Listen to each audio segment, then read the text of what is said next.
Мындан ары кандай интересный жизненный ситуацияларды айтып турам. Эсиңерде мындан бир ай мурда айткам. Бирөө мага байкабай 50 000 лишний салып ийип берем банкыма. Жанузакчы деген. Аны мен сразу кайтарып бергем. Анан таң асты ошондон кийин ошол жанузакчыга 2 жолу жолуктум Бишкектин центринен. Өзү карап алган киши болчу, эмне болуп эле Бишкекте жүргөнүн билбейм. Мен азыр көрүп отурса да каптабайт. Биринчисинде чумдан жолугуп калдым. Учурашып эле жаш эле бала экен.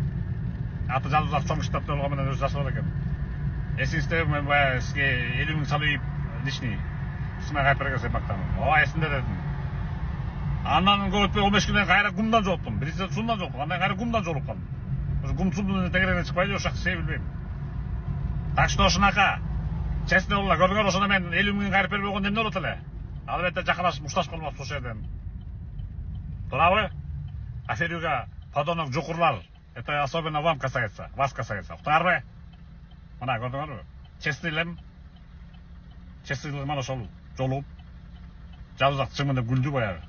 Сиз билесизби мен лишний салып ийгенди? Ооба деп. Ушунака